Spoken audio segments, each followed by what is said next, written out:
Quiero hablarles un poco sobre, bueno, vamos a hacer la parte interesante y la parte aburrida. La parte interesante es hablarles sobre la noción de la ética hacker en este sentido y la libertad y el acceso a la información. La parte aburrida tiene que ver con la normativa y ahí voy a arrancar con el artículo 19, libertad de expresión y opinión. El artículo 19, básicamente a los 70 años después de la Declaración Universal de Derechos Humanos, garantiza una conciencia absoluta sobre lo que es libertad de expresión. Esto también garantiza, por ejemplo, a periodistas y medios a utilizar información. ¿Qué es lo que ha pasado? Básicamente, históricamente, un poco para referirnos, como mencionaba Juan hace un momento, cuál es la historia de las filtraciones. Esto no es nuevo. Justamente el ejemplo que yo quería hacerles referencia es a una filtración importante que la hizo el Washington Post, más o menos en 1970, justamente a mitad de la guerra de Vietnam, que además generó jurisprudencia porque la Corte Suprema de los Estados Unidos indica finalmente que eso, o sea, porque el gobierno de turno de Richard Nixon quería obligarles a bajar toda esa información, evidentemente era absolutamente ilegal, tenía la normativa correcta para hacerlo, sin embargo, se ampara en justamente el artículo 19 y la garantía de la libertad de expresión, y esto es fantástico. De hecho, es la quinta enmienda en la Constitución norteamericana. ¿Y por qué es importante esto? Porque básicamente en el parámetro de esta garantía, la tecnología nos permitió no solamente acelerar la capacidad de filtración. Existen miles de terabytes, básicamente, en las bases de datos de Wikileaks, no solamente sobre los Estados Unidos, sino sobre todo el mundo. Cada país tiene su propio Wikileaks. El nuestro se llama Ecuador Transparente. Les iba a mostrar justamente porque, si podíamos mostrarle un poco, Ecuador Transparente aparece en el 2014, más o menos, en la mitad del gobierno anterior, y su primera gran filtración es lo que hacía la SENAIN con nosotros, los ecuatorianos. Entonces hay una serie de cosas muy interesantes, contratos, etcétera. Utiliza el mismo sistema de Wikileaks, las mismas normas, los mismos procesos. Es un proceso muy sencillo que garantiza, ¿no es cierto?, que la persona que está haciendo la filtración no sea evidentemente perseguido, porque cuando uno entra al sector público, como ustedes saben bien, tiene que firmar un convenio de confidencialidad, es decir, no pueden divulgar esta información.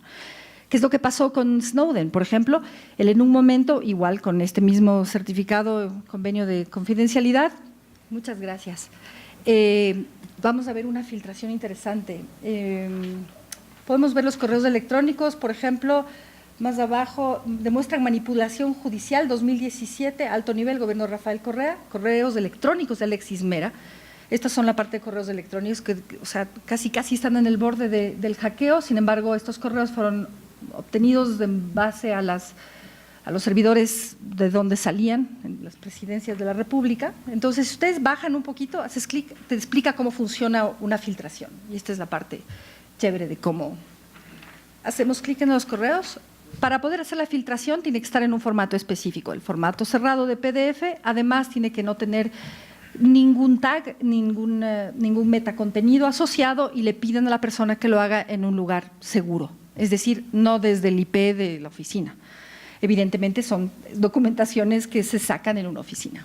Entonces, si ustedes lo pueden ver, bajamos un poquito, ahí podemos descargar el original. Es decir, es el documento, y esto es interesante porque un periodista tiene que contrastar esta información y descubre que en efecto este documento es legítimo. Salió del correo del señor Alexis Mera. Entonces, en efecto, real. Puedo descubrir la corrupción, puedo destaparla, y esto es fantástico. Ahora bien, jurídicamente, ¿y en dónde está el debate? Que volvemos a la normativa, que es lo que voy a mencionar en un momento. Jurídicamente es imposible utilizarlo como prueba en ningún momento. ¿Por qué? Porque la obtención del mismo es de forma ilegal. Esto lo dice cualquier abogado que empiece a entrar en la contienda. Sin embargo, puede ser admitido como prueba e indicio incriminatorio por un juez competente. Y esto es lo que ha gestionado básicamente el caso de Lava Jato en Brasil y todos los destapes de corrupción en el mundo, desde siempre. ¿Sí? La ventaja o desventaja, yo diría, desventaja inclusive para las instituciones que tienen otros sistemas normativos que se mueven un poco más lentamente en el tiempo. es que la tecnología nos permite hacerlo de una forma más eficiente. No sé si ustedes, bueno, sí, seguro, todos ustedes tienen sus chats de WhatsApp, grupos de WhatsApp, y de pronto entran un montón de documentos que han sido filtrados. Normalmente la primera filtración es los proyectos de ley, ¿cierto? Entonces sale de la Asamblea Nacional y de pronto se filtró de la computadora seguramente de la Secretaría General, donde ya está el documento final. No ha sido puesto al público. Digamos que se adelantó un par de horas, quizá un par de días. Esto es documento público. Entonces nos pone nos deja pensando en qué es, hasta dónde llega lo público y hasta qué punto los ciudadanos somos capaces de participar activamente en el ejercicio transparente del gobierno. Nosotros podemos estar de acuerdo con las políticas públicas de tal o cual gobierno, de tal o cual actor político. No lo sabemos, no lo conocemos. Solo sabemos que ideológicamente probablemente ni siquiera está de nuestro lado. Pensamos que es el enemigo. Sin embargo, la participación activa garantiza y devela, o sea, destruye ese mito del enemigo. Y esto es lo genial del momento histórico en el que vivimos.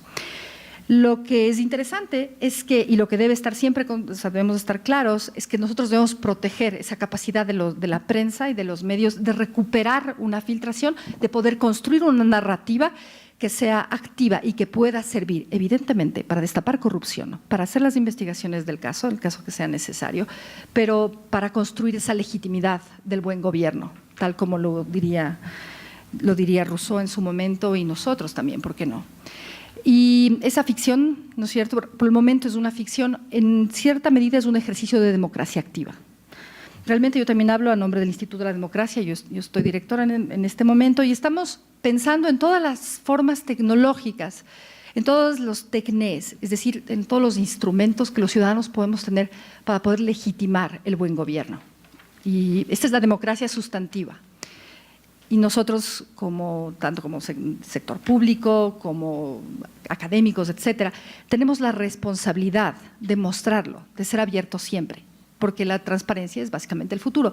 No porque queramos, ojo, porque al poder no le interesa ser transparente necesariamente, sino porque la tecnología nos obligó a hacerlo. Y en ese momento básicamente nos encontramos en temas, o sea, históricamente. También quería mostrarles un poco de los grandes escándalos, que es interesante porque la jurisprudencia no solamente es local, es global. Uno de los países quizá con mayor control de la información y que además respeta mucho las libertades de expresión y acción es Francia. Tenemos se llama Wiki. Les quiero mostrar un poco la historia este es el de Ecuador, ya lo saben, Ecuador Transparente, les invito a que vean, son muy divertidas las cosas que uno puede encontrar. ¿Cuál es el tema y por qué es un conflicto hoy por hoy? Porque básicamente la instrucción fiscal tiene que generar un caso y es complejo generarlo a partir de información filtrada. Porque si bien es cierto, sí existen marcos normativos que nos pueden ayudar, la instrucción fiscal se queda en un momento dado en que dice, bueno, y ahora ¿a quién le...? O sea, el autor en efecto está clarísimo, que es el señor Alexis Mera, ¿cómo puedo, si me entienden? O sea, no sabe cómo hacer esa ejecución con el siguiente paso jurídico. Y esto es algo fundamental, que nosotros debemos darnos cuenta y que la justicia debe acelerarse un poco para poder tomarlo en cuenta. Luego, el otro caso que quería mostrarles, que es paradigmático, es el caso hay un Wikifrancia, se llama French Leaks, ¿ya? .fr, entonces es lindo porque, si quieren lo vemos en un momento, porque además está auspiciado por un medio tradicional, por un consorcio de medios. Entonces, claro, uno decía, no, ¿cómo es posible? Medios malvados, etcétera. No, pero no es así. O sea, Mediapart, dentro del gran consorcio de medios que podemos, tal vez no sea tan grande, los medios sí tienen una vocación política, sí tienen una afiliación política. Sin embargo, no solo ellos, sino varios activistas franceses y académicos deciden que es importante financiar una base de datos donde pueda almacenar filtraciones. Entonces, French Leaks, aquí está traducido automáticamente, pero básicamente es interesante porque además se basa en el artículo 19, es súper chévere. Por ejemplo, si bajamos un poco, empezamos a ver la cuenta suiza, por ejemplo, de Jérôme Cahuzac. Este escándalo básicamente le costó el puesto al señor ministro en su momento, ministro de Finanzas, tenía una cuenta en Suiza, él debía declarar, como nosotros en el sector público declaramos todas nuestras cuentas, no la hizo, en un paraíso fiscal. tal cual. El dinero libio de Nicolás Sarkozy, etcétera. Son algunas limitaciones, ¿no? Pero es interesante porque básicamente, ¿qué es lo que hacen? Se vuelven un repositorio en el momento que ya está dentro de un sitio web, a diferencia de tenerlo en el WhatsApp, porque básicamente ahí lo podemos editar, borrar, etcétera. La diferencia es que esto se guarda, un poco como Ecuador transparente. Tenemos un archivo histórico de una década de corrupción, de persecución, porque el archivo de Senaín es súper interesante, le recomiendo, que finalmente en algún momento tiene que desmaterializarse en términos jurídicos, es decir, tiene que convertirse en un acto público. Y esa es una responsabilidad de los ciudadanos, de los medios, nosotros la academia también, ¿por qué no?, y de las autoridades. Y nadie lo ve claramente. De ahí, el siguiente paso para evitar, porque tenemos, por ejemplo, el Banco Mundial, también les quería mostrar, es cómo evitar hackeos. Es decir, tiene toda una sección interesante. No hackeos, perdón, ¿cómo evitar filtraciones? ¿Cómo hago para que mis empleados no filtren información? Y uno dice, bueno, les haces firmar el acuerdo de confidencialidad y ya. No es así, ¿cierto? Es cierto. Y el Banco Mundial trata de generar ciertas políticas, sobre todo el tema de control y ciberseguridad. Mientras a mayor control evitamos, o sea, ustedes tienen una idea, por ejemplo, han visto cómo funciona el sistema de Cancillería, tiene una cosa súper sofisticada, para poder enviar un correo, o sea, no existe esta libertad a la que estamos acostumbrados, o sea, todo es muy cerrado, muy secreto. Así son los estados. El problema es que la tecnología no lo es, la tecnología es libre y fluye libremente, y a mayor fluidez, mayor filtración. Casi sin querer, nos podemos enterar de las fotos que mencionabas hace un momento, de los presidentes, etcétera, o sea, cosas así que rayan en la delicada línea de lo público y lo privado, y que nos hace pensar en la legitimidad de nuestras autoridades y en la garantía de nuestros procesos, en los procesos que nos gobiernan, y esto a mí me parece fundamental.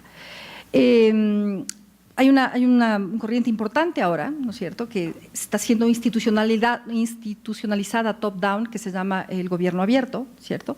El Ecuador es parte del tema del gobierno abierto. Es bastante interesante, yo sé que no tiene mucho que ver necesariamente con esto, pero sí tiene que ver con la necesidad de transparencia. No es solamente publicar las cuentas y el POA 2017 o lo que sea en la página web que nadie ve, sino la capacidad activa de poder trabajar conjuntamente y de minar esa data y de crear y generar información y contenido útil para la sociedad.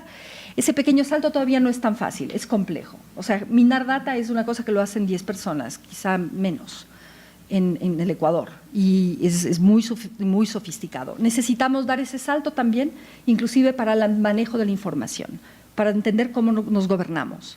El problema es que las leyes cambian decididamente, lentamente, y tenemos siempre esa ambigüedad política y el temor a que si me cambias las autoridades, me cambias las reglas del juego, no puedo garantizarte continuidad ni efectivamente una producción exitosa de mi trabajo. Eso es lo que piensa el gobierno, pero no es así, y ese es un reto.